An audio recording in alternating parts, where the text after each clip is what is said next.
West Ham forward Michail Antonio was speaking, this is a bit weird, on the Filthy Fellas podcast, criticised teammate Gianluca Scamacca for not being able to adapt to David Moyes' tactics. He's actually quality.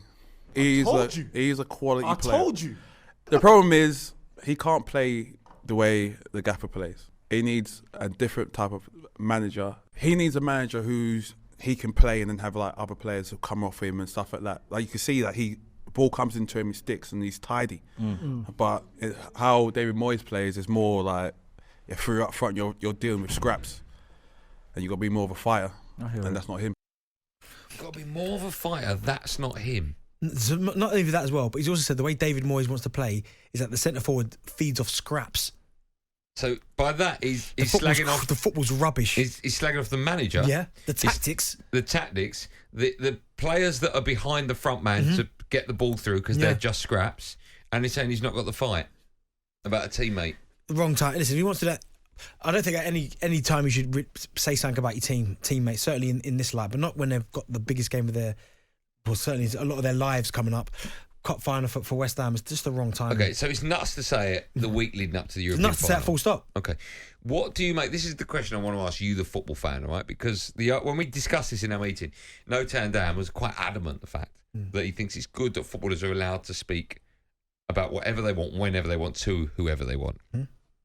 What do you make of footballers or sports people, but people in the public eye, right, where there's investment from fans and the public in those players, in the clubs? What do you make of those people being allowed to do whatever they want when things like this can come back to bite them on the backside? What, as in players and doing these? Yeah, because you've got press officers for a reason, right? Yeah. So just, sorry, Benny. So just to point out, sometimes we try and get a footballer on at a club, not just a Premier League club, can be a Championship club, and we just want to talk to them throughout the middle of the season.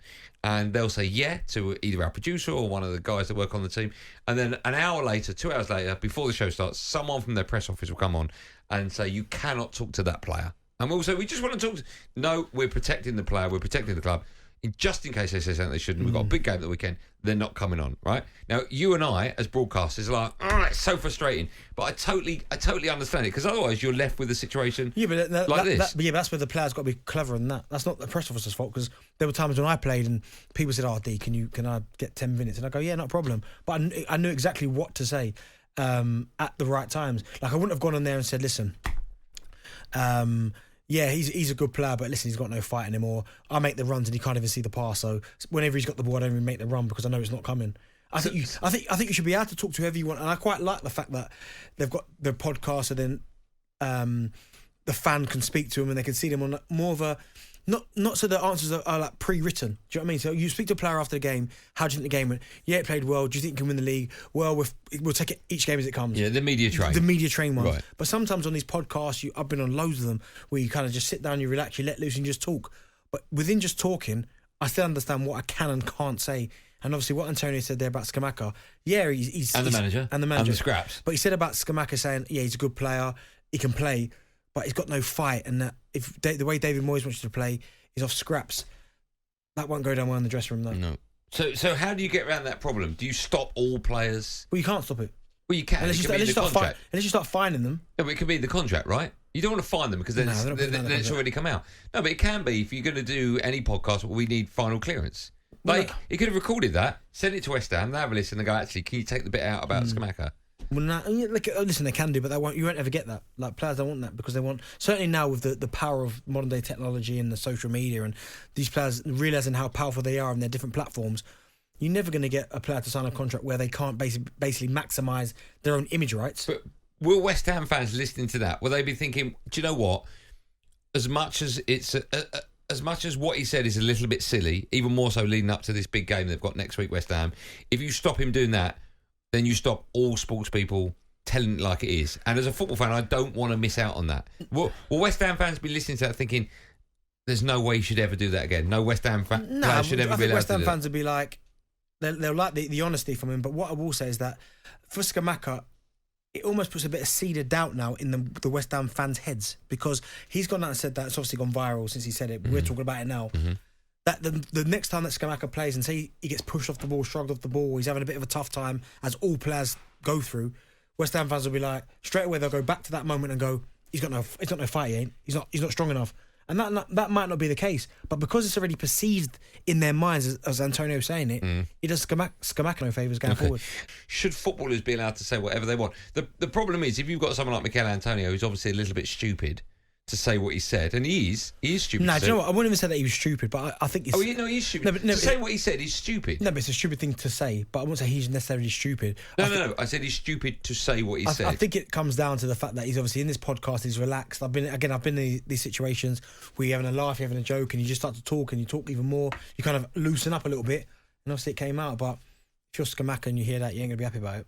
Have we got the other piece of audio as well? I'm looking at producer Joe. We have. So we'll take your calls on that in just a moment. 03717 22 He's also been talking about his teammate Declan Rice. Have a listen to this. This is what I was going to say to you. I want you to tell me who is better than Declan Rice. Rodri. No. You don't think so? What? Michail, come on, man. Wait. Stop. What did you just say? No. What has Rodri got that Declan hasn't? I can tell you one thing that Rodri doesn't have. Go on. That Declan has. I dare you. Declan Rice is fourth in the Premier League at dribbling. See the drive. I told man. Rodri can't drive with the ball. So he can do everything Rodri can do plus one. Better than Casemiro, Rice. Yes. What you are seeing, Rodri playing for Man City. Yeah. And you're seeing Declan Rice play for West Ham. Now, we love Declan Rice. Yeah, he's not Rodri though. He's not Rodri. And listen, the driving situation, okay, it might be where Declan drives with the ball, but one thing I know Rodri's one of the best probably in world football at is controlling the tempo of a game. Yeah. Everything goes through him, and there's very few players out there in world football can do what Rodri does. If Antonio was one of my players for my team and came out and said various things about other teammates, I'd be furious about that. Even more so in the week leading up to a big final. Don't need it. You don't need it. Why is he saying... Surely, we talked about it earlier on, surely they're media trained enough to not say negative things about teammates, right? Yeah. Almost. I know what he said about Declan, by the way, wasn't negative, but what it was a little bit silly. But Rodri as well, and even Casemiro has been fantastic. Yeah. talkSPORT Drive with Andy Goldstein. Monday to Friday afternoon from 4 on AM, on DAB, via the talkSPORT app and on your smart speaker. talkSPORT.